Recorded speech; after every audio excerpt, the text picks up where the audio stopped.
Let me quickly introduce our guest to you this morning. He joins us, and I'm going to pronounce his name correctly this morning. I always mispronounce it. Bada Akizule Johnson. Not that hard, you see. Good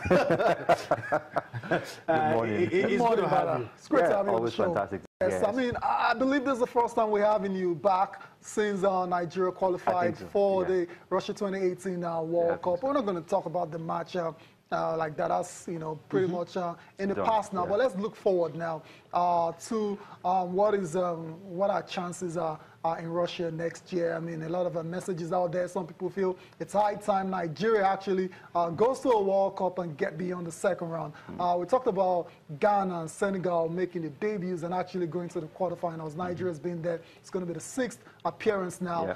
As presently constituted, this team, how would you rate their chances of actually, going past the second round? In Russia. For fear of being accused of being overly excited because we have qualified and the manner, with which we've qualified, I will just go ahead and announce that, in case you haven't noticed, this is probably the best crop of players Nigeria has assembled ahead of a World Cup since our maiden appearance in 1994.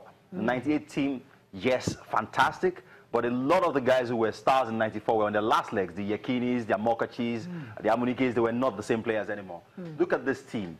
Players who are young, who are playing regularly for their clubs in Europe. You look at Iwobi at Arsenal, Iheanacho at Leicester City, not necessarily getting a lot of games, but he's back in the fray now. With a new management, maybe you'll start to play games more regularly. You look at the Oyibo Wall, as we call them. They've been fantastic, and they can only get better. Both of them play for their teams. What was his name? Balogun. Mainz.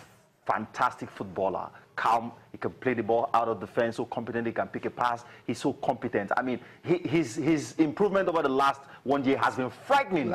You look at the defensive midfield position, there is Oge Onazi, there is a player called John Ogu, who hasn't gotten a sniff at the national team, but a fantastic player. We see him play for Apoel Beersheva in Europe. I mean, he can't even get a sniff.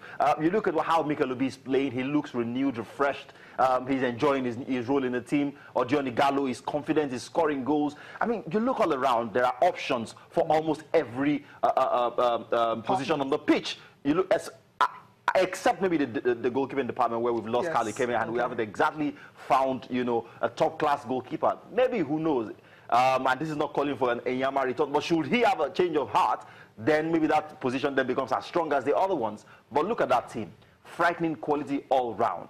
And General Raw looks to me like a man who's intent on doing something for himself and for the national team. And so if you ask me, this represents our best chance, actually, to break that round of 16 ceiling and go into the final 8, and who knows, maybe even the final 4. And I think that these guys have the quality. Whether or not the NFF will be able to support them in terms of organization, getting them properly prepared for the World Cup is a different question. But if we do what we're supposed to do organizationally, quality-wise, this team can go as far as they want at the World Cup. Osaz, Prince Will, I've got your message. You're saying, talk about Enyama and his recall to the Super Eagles of Nigeria for the World Cup. I mean, you mentioned that earlier.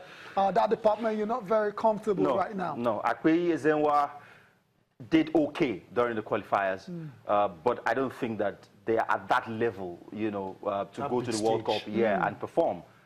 Again, we may be wrong. In 2002, when Onibide took Enyama to the World Cup, we didn't know him. A lot of people were asking Enya who went to the World Cup, play against England, produced one of the top 9 saves at the World Cup against the English, and kicked on from there to become one of the best goalkeepers Nigeria has ever seen. So you just never know. But you need an experienced, cool head between the sticks. You need a man who can organize the defense, who can talk to the defense, commandingly. Yeah, who can command his penalty area, who can pick balls, crosses, off the heads of attackers, who can talk and just carry that presence, about him. Right now, I don't see that person. So, and time in the past, footballers have announced their retirements, and then their teams had gone on to qualify for the World Cup, and because of the attraction of the stage, they want one big, final, hurrah, and then they come back and say, okay, let me give it a shot. Enyama is still one of the top goalkeepers Nigeria has, no doubt, maybe one of the best goalkeepers of African descent in Europe. So should he have a change of heart? then we plug that position. Another suspect area is left back, where Echejile doesn't exactly inspire confidence for all of the experiences garnered over the years in Europe. So Olaino came in, for the final minutes against Zambia. He's naturally a right-sided player.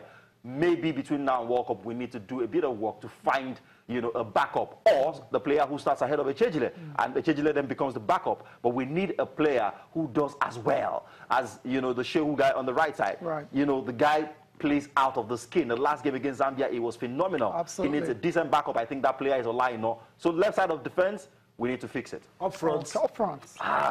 There's a preponderance of options. We were here before the game against Zambia talking about how we're going to get Iwobi into the team. We couldn't even find. He hasn't been starting games for the Super Eagles. Odion Igalo, target man, can put himself about, can score goals.